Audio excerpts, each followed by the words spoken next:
तो दोस्तों आज मैं एक्सप्लेन करूंगा हाल ही में ही आई एक बहुत ही बेहतरीन इंडोनेशियन हॉरर मूवी को जो कि रियल केस से इंस्पायर्ड है, रियल रिचुअल से इंस्पायर्ड है। इस मूवी का नाम है सेवो दीनो। इसके अंदर एक बहुत ही भयानक स्पिरिट को मेंशन करा गया है जिसने कि इंडोनेशिया पर तबाही मचाई थी। ये मूवी प्राइम वीडियो पर अवेलेबल है। इस मूवी की IMDb रेटिंग है 6.1 स्टार्स आउट ऑफ 10 और 90% गूगल यूजर्स ने इसको पसंद भी किया है, यानी कि मूवी काफी बढ़िया है। इसके डायरेक्टर है कीमो स्टैम्बोल और सेवो दीनो का इंग्लिश में मतलब होता है 1000 डेज और ये रिचुअल 1000 दिन तक किया जाता है जो कि बहुत ही खतरनाक था। तो देखने में तो आपको मजा आने वाला है। तो चलिए बिना किसी देरी के चलते हैं सीधा वीडियो की तरफ। मूवी की शुरुआत में हमको एक घर दिखाया जाता है जहां पर जुवोम और उसकी बड़ी बहन रत्ती को दिखाया जाता है और जुवोम काफी घबराई हुई होती है।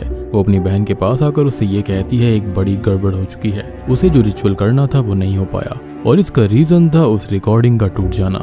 जिसके बाद ये दोनों बहन एक रूम की तरफ बढ़ने लगती है जहां पर वो रिचुअल किया करते थे और वो दोनों अंदर से काफी घबराए हुए होते हैं जैसे कि वो मौत का दरवाजा हो। फिर दोनों बहनें कमरे के अंदर चली जाती हैं जहां पर एक लड़की को चारपाई पर लेटे हुए दिखाया जाता है और उस लड़की के हाथ और पैर पे गहरे निशान थे जैसे कि उसे काफी समय से बांध कर रखा गया हो। तभी जुवोम और उसकी बहन उस लड़की के ऊपर एक वुडन नेट डाल देते हैं, लेकिन उस लड़की का हाथ उस नेट के बीच में आ रहा था, इसलिए रत्ती उसके हाथ अंदर डालने की कोशिश करती है, लेकिन इतने में ही वो लड़की रत्ती का गला पकड़ लेती है और उसका सर उसी बेड पर पटकने लगती है जिस वजह से रत्ती की मौत हो जाती है।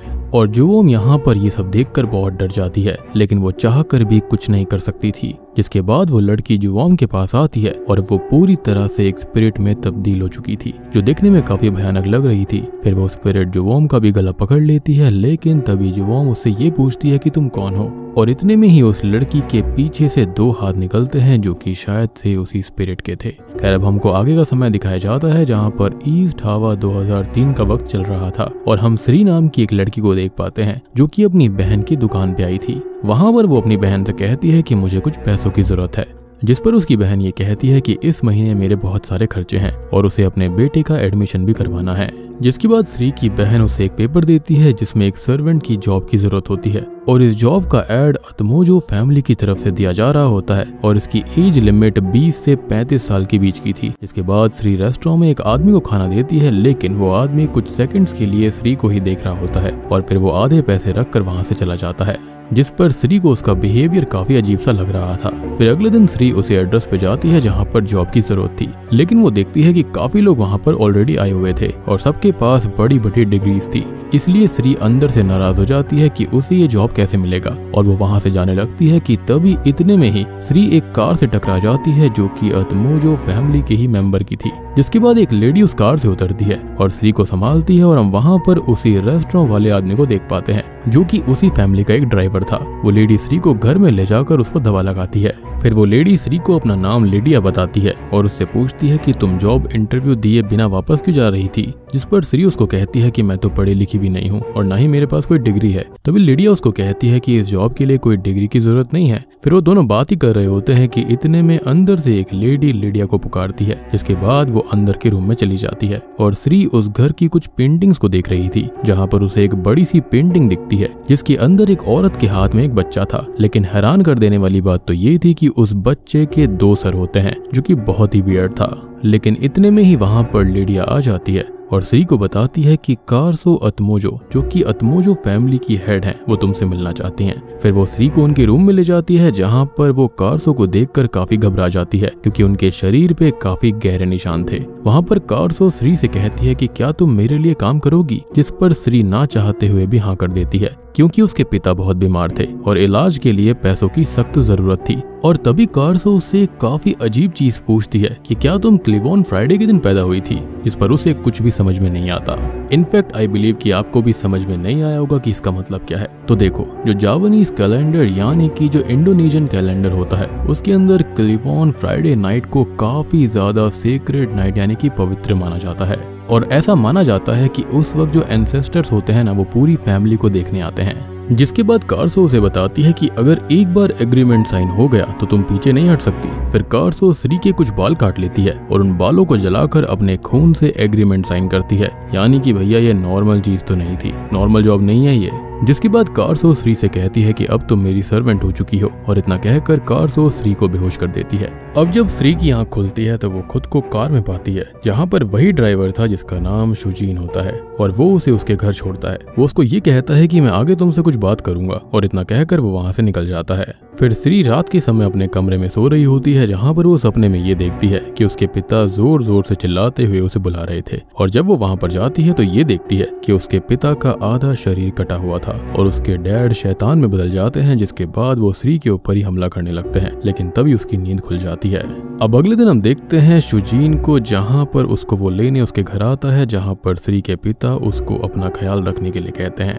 अब श्री जब कार में बैठती है तो उसे 2 लड़कियां दिखाई देती हैं जिनके नाम एरने और दीनी होता है। उन तीनों के हाथ पर एक निशान होता है जो कि कारसो नहीं बनाया था। जिसके बाद शुजीन कार को एक जंगल में लेकर जाता है जो कि शहर से काफी दूर था। फिर वो एक जगह कार रुकवाता है और कुछ ऑफरिंग जमीन पे रख कर उस पे अपने हाथ का खून गिराता है। फिर वो तीनों को जंगल में बने हुए एक घर के पास लेकर जाता है और उस घर में श्री को एक कैलेंडर दिखाता है। अब उन कैलेंडर्स के डेज पर मार्क होते हैं और कुछ दिनों पर मार्क नहीं थे, और वो यही दिन होते हैं जो कि उन तीनों को यहाँ पर बिताने थे।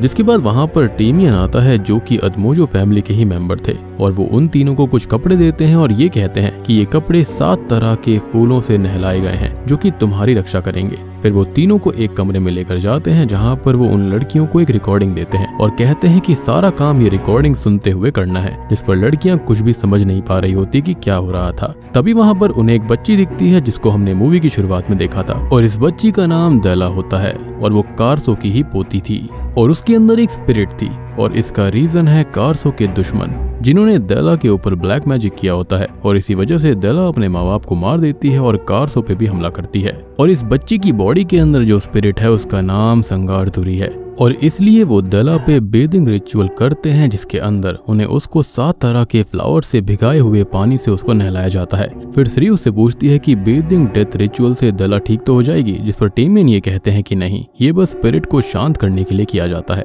असल में सेवु दिनों का मतलब 1000 दिन होते हैं, और अगर इतने समय तक हम देला को नहीं बचा पाए तो वो स्पिरिट उसे खत्म कर देगी।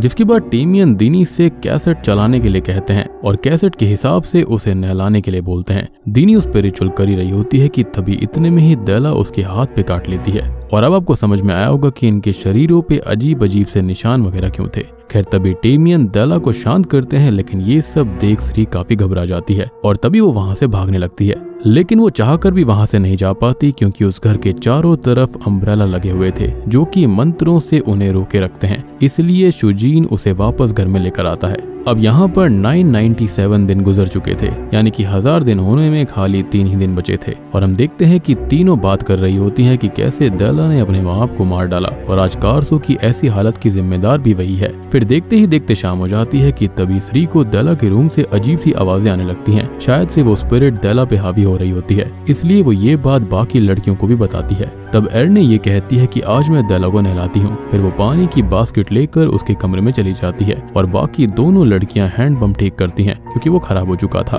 और अब आपको समझ में आया होगा कि इनके कपड़ों को भी 7 फ्लावर से क्यों भिगाया गया था, ताकि स्पिरिट से इनकी रक्षा हो पाएगी। और जैसा कि मैंने शुरुआत में भी कहा था कि ये जॉब आम जॉब बिल्कुल भी नहीं लग रही थी। इसके बाद अब रात के समय जब श्री सो रही थी तब वो सपने में खुद को इसी जंगल में पाती है जहाँ पर वो एक गड्ढे में लेटी रहती है कि तभी उसे एक लड़की की आवाज सुनाई देती है जो कि उसे मदद मांग रही थी। श्री उस आवाज के पीछे जाने लगती है और वो उसी घर के पास आ जाती है। तभी श्री पीछे मुड़कर देखती है तो उसे एक आदमी दिखता है जो कि उसे मारने के लिए आता है, लेकिन डर के मारे श्री की नींद टूट जाती है। लेकिन वो शॉकिंगली ये देखती है कि उसके हाथ में घास और पैरों में मिट्टी लगी हुई थी, जो कि बहुत ही अजीब बात है क्योंकि अगर यहाँ पर उसे सपना आया था तो उसके हाथ पैर गंदे कैसे हो गए। फिर वो ये बात बाकी लड़कियों को बताती है, लेकिन उन्हें उस पर भरोसा नहीं हो रहा था। फिर दीनी कहती है कि ये तुम्हारा भ्रम है, तुम ज्यादा ही सोचने लगी हो। जिसके बाद वो श्री से कहती है कि आज देला को नहलाने की बारी तुम्हारी है और आज 998 दिन था, यानी कि यहाँ पर 1000 होने में खाली 2 दिन बाकी थे। अब शाम के समय श्री देला के रूम में उसे नहलाने जाती है जहाँ पर वो ये देखती है कि फ्लावर जमीन पे गिरे हुए थे। फिर वो टेप शुरू करती है, लेकिन वो टेप रुक रुक कर चल रही थी और तभी टेप एकदम से बंद हो जाती है। इतने में देला श्री से पूछती है कि तुम्हारा नाम क्या है, जिस पर वो अपना नाम श्री बताती है। श्री को लग रहा होता है कि देला उसकी बातें समझ पा रही है, लेकिन ये उसकी बहुत बड़ी गलतफहमी थी।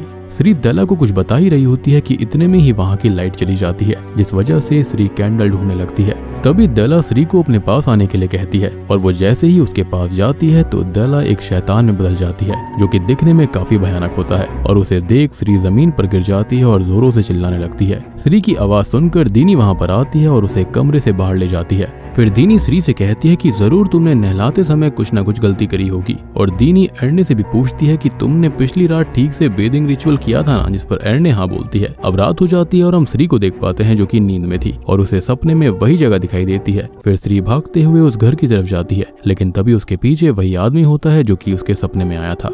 फिर वो आदमी हथियार लेकर उस पर चलाता है, लेकिन तभी श्री वापस नींद से उठ जाती है और वो क्या देखती है कि उसके बाल कटे हुए थे, जो कि उस आदमी ने ही काटे थे। श्री सोच में पड़ जाती है कि ऐसा उसके साथ क्यों हो रहा था, लेकिन तभी वहाँ पर शुजीन और टेमियन आते हैं जो कि कुछ खाने का सामान लेकर आए थे। और तभी हम ये देख पाते हैं कि शुजीन घर के पास ही एक गड्ढा खोदने लगता है। अब श्री टेमियन को सारी बात बताती है कि उसके साथ सपने में क्या हुआ था, लेकिन टेमियन उसकी बातों को जरा भी सीरियस नहीं लेता। फिर वो और शुजीन वहाँ से चले जाते हैं, लेकिन कुछ ही समय के बाद में शाम हो जाती है और आज आखिरी दिन भी होता है, इसलिए श्री और दीनी देला को नहलाने उसके कमरे में जाते हैं। लेकिन जिस बकेट में पानी था वो नीचे से टूट चुका था, इसलिए सारा पानी जमीन पर गिरा हुआ था। फिर दीनी श्री को जल्दी से पानी भरकर लाने के लिए कहती है और सूरज डूबने से पहले उन्हें देला के ऊपर बेदिंग रिचुअल करना होता है, वरना उनकी जान खतरे में पड़ सकती थी। अब श्री उस टूटे हैंडपंप से पानी भर रही होती है, लेकिन उसे पानी भरने में काफी समय लग रहा था, जिस वजह से दीनी एर्ने को देला के रूम की रखवाली करने के लिए कहती है और खुद उसकी मदद करने निकल जाती है। जिसके बाद श्री और दीनी पानी भर के देला के रूम में आते हैं, जहां वो देखते हैं कि देला बेड पर ना होकर बल्कि एक कोने में खड़ी है। वो दोनों देला के थोड़े करीब जाते हैं कि तभी उस रूम की लाइट चली जाती है। वो दोनों इससे बहुत घबरा जाती हैं और फिर दीनी जल्दी से कैंडल जलाती है, पर तब तक काफी देर हो गई थी क्योंकि देला शैतान में बदल गई थी और वो उन दोनों पर हमला करती है। और इन दोनों के चिल्लाने की आवाज सुनकर एर्ने उस कमरे में आती है, लेकिन देला एर्ने को पकड़ लेती है और उसका सर जमीन पर पटकने लगती है। लेकिन तभी श्री उन फ्लावर्स का पानी देला के ऊपर डाल देती है, जिस वजह से वो शांत हो जाती है। फिर वो तीनों देला को बेड पर बांध देते हैं, लेकिन तभी वो उनसे ये कहती है कि क्या तुम तीनों क्लीवोन फ्राइडे के दिन पैदा हुई हो, और कहती है कि तो तुमको अपनी जिंदगी मेरे हवाले करनी होगी। ये सुनकर सभी डर जाते हैं क्योंकि क्लीवोन फ्राइडे के दिन जो पैदा होता है उनको बहुत ही पवित्र माना जाता है, जो कि मैंने आपको पहले भी बताया था। और उनको लगता है कि शायद से कार्सो हमारी जिंदगी देला की जिंदगी से रिप्लेस करना चाहती है, जिस वजह से वो काफी घबरा जाते हैं और रोने लगते हैं। तभी दीनी कहती है कि ऐसा कुछ नहीं होने वाला, वैसे भी वो 1000 दिन पूरे हो चुके हैं और मुझे यकीन है कि टेमियन ऐसा नहीं होने देंगे। अब अगले दिन जब तीनों सोकर उठते हैं तो देखते हैं कि देला का रूम खुला था और देला रूम में भी नहीं थी, जिस वजह से तीनों टेंशन में आ जाती हैं। तभी दीनी कहती है कि देला जंगल के घेरे से बाहर नहीं गई होगी क्योंकि वो अम्ब्रेला उसे रोक कर रखेंगे। फिर तीनों लड़कियां अलग अलग दिशाओं में उसे ढूंढने निकल पड़ती हैं, जहां पर दीनी देखती है कि एक अम्ब्रेला गिरी हुई थी, इसलिए वो उस अम्ब्रेला को उठाती है, लेकिन इतने में ही कोई पीछे से उसको मारता है, जिस वजह से वो बेहोश हो जाती है। दूसरी तरफ हम श्री को देख पाते हैं जो कि दूसरे अम्ब्रेला के पास थी। तभी उस पे देला पीछे से अटैक कर देती है और उसका गला दबाने लगती है, जिस पर श्री मदद के लिए चिल्लाती है, लेकिन तभी वहाँ पर टेमियन आ जाते हैं और देला पे उन फ्लावर्स का पानी डाल देते हैं। फिर टेमियन उसको बांधने लगते हैं, लेकिन इतने में ही एर्ने पीछे से आकर टेमियन पे चाकू मारती है और टेमियन घायल हो जाते हैं। फिर एर्ने देला को छुड़ाने लगती है और ये सब देख श्री कुछ भी समझ नहीं पा रही थी। तभी श्री एर्ने को रोकने की कोशिश करती है, पर एर्ने उस पर भी हमला कर देती है और उसको ये कहती है कि ये सब मैंने ही किया है। इसका मतलब ये था कि अभी तक जो कुछ घर में गलत हो रहा था उसके पीछे एर्ने का ही हाथ था, जैसे कि देला को अच्छे से बेदिंग रिचुअल ना कराना, बकेट का टूटना और देला के रूम को खोलकर उसे आजाद कर देना। एर्ने असल में कार्सो की दुश्मन थी, जी हाँ, और वो अपने मास्टर साब्दो के कहने पर ये सब कर रही थी। फिर एर्ने श्री को मारने की भी कोशिश करने लगती है कि तभी श्री उसे धक्का दे देती है और उसके सर पर लकड़ी जा लगती है, जिस वजह से उसकी मौत हो जाती है। यानी कि कार्सो के यही वो दुश्मन थे जिस वजह से उनकी पोती के ऊपर ये खतरनाक स्पिरिट आ चुकी थी। फिर टेमियन श्री और दीनी के साथ देला को घर पर लेकर आते हैं और वहाँ श्री अंदर से बहुत दुखी थी क्योंकि वो एर्ने की मौत का जिम्मेदार खुद को मान रही थी, लेकिन जो कुछ हुआ बिल्कुल ठीक था। यहाँ पर एर्ने काफी भयानक थी, इसलिए वो ये जगह छोड़कर जाने लगती है, लेकिन तभी वहाँ पर कार्सो आती है और उसे बताती है कि एर्ने के जो मास्टर है साब्दो, उसी ने देला पे काला जादू किया था और एक तुम ही हो जो कि हमारी मदद कर सकती हो। अगर तुमने हमारी मदद नहीं करी तो मैं अपनी पोती को हमेशा के लिए खो दूंगी। ये सब सुनकर श्री उनकी मदद के लिए राजी हो जाती है और कहती है कि हमें करना क्या होगा। फिर वो रिचुअल करना शुरू करते हैं जहाँ पर शुजीन ने जो गड्ढा खोदा हुआ था उसमें वो एक तरफ डेला और दूसरी तरफ श्री को लिटा देते हैं और कारसो श्री को एक चाकू देती है और ये कहती है कि ये चाकू तुम्हारी मदद करेगा। फिर शुजीन श्री पर खून का पानी डालता है जिस वजह से श्री के लिए दूसरी दुनिया का रास्ता खुल जाता है और वो उसी जगह पहुंच जाती है जो कि उसे सपने में आया करती थी, यानी कि उसके पास में ये शक्ति थी, वो नींद में दूसरे डायमेंशंस में जा सकती थी। मेरे ख्याल से वो एस्ट्रल प्रोजेक्शन कर रही थी। खैर श्री डेला को ढूंढते ढूंढते उसके कमरे तक पहुंच जाती है जो कि दूसरे डायमेंशन में था, यानी कि एग्जैक्ट कॉपी था हमारी दुनिया का। और सबसे बड़ी बात कि उसके सपनों में जो आदमी उस पर हमला करता था वो साब्दो ही था और तभी वो वहां पर आ जाता है क्योंकि वो समझ चुका था कि यहाँ पर श्री क्या कर सकती है और वो उसको लगातार मारने की कोशिश इसलिए ही कर रहा था और यहाँ पर भी वो ऐसा ही करता है, लेकिन श्री उस पर उसी नाइफ से वार करती है जिस वजह से वो जमीन पर गिर पड़ता है, यानी कि इस बार यहाँ पर श्री निहत्ती नहीं थी। और दूसरी तरफ वो स्पिरिट सभी मेंबर्स पर हमला करने लगता है और सबको घायल भी कर देता है। फिर वो स्पिरिट कारसो पे हमला करता है लेकिन वो डेला को याद दिलाने लगती है कि वो उसकी दादी है। तभी हम देखते हैं कि श्री जो कि दूसरी दुनिया में थी वो डेला को लेकर उसी गड्ढे की तरफ भागने लगती है, लेकिन साब्दो उस स्पिरिट को बुलाता है।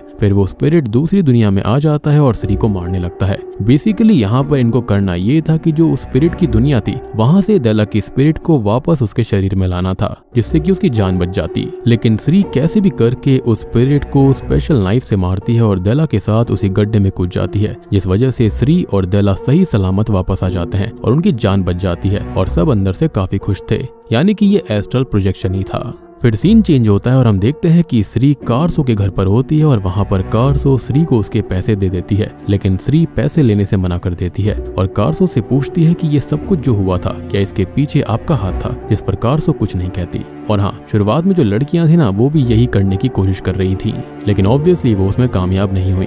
फिर श्री सबको गुड बाय कहकर शुजीन के साथ कार में अपने घर जा रही होती है, लेकिन तभी शुजीन उसको बताता है कि वो पहले साब्दो के यहाँ पर ही काम करता था और साब्दो की फैमिली को अतमोजो फैमिली ने मार दिया था, यानी कि यहाँ पर अतमोजो फैमिली भी कोई दूध की धुली नहीं थी, उन्होंने भी यहाँ पर बहुत बड़ी गलती करी थी जिसका बदला साब्दो उनसे ले रहा था। खैर ये सुनकर श्री बिल्कुल दंग रह जाती है, लेकिन दूसरी तरफ हम ये देखते हैं कि वो खतरनाक स्पिरिट साब्दो का सर उसके हाथ में काट कर रख देता है और ऐसा इसलिए था क्योंकि साब्दो ने अपना वादा नहीं निभाया और उसे उस लड़की का शरीर यानी कि डेला का शरीर नहीं दिया था।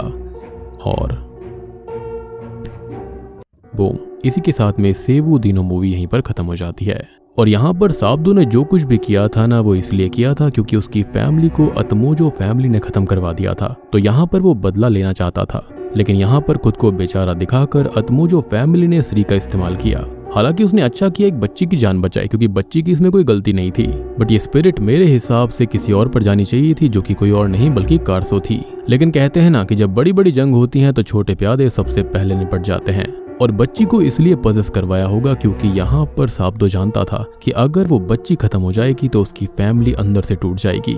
तो दोस्तों ये थी सेवु दीनो फिल्म की कहानी जो कि काफी बढ़िया फिल्म है, देखने में काफी ज्यादा मजा आता है इसको आप प्राइम वीडियो पर जाकर देख सकते हैं। मूवी काफी इंटरेस्टिंग है, पर्सनली मुझे तो काफी बढ़िया लगी। बॉक्स ऑफिस पर इस मूवी ने $11 मिलियन कमाए हैं और ये मूवी 2 भाषाओं में अवेलेबल है जो कि है इंडोनेशियन और Japanese. And mostly MD pictures की तरफ से जो भी मूवीज आती हैं वो बढ़िया ही रहती हैं। खैर उम्मीद करता हूँ कि आपको ये हॉरर मिस्ट्री फिल्म पसंद आई होगी। पसंद आई है तो वीडियो को लाइक कर देना, चैनल के ऊपर नए हैं तो सब्सक्राइब कर लीजिए। तो मैं आप सबको मिलता हूँ अगली वीडियो के साथ में, तब तक के लिए।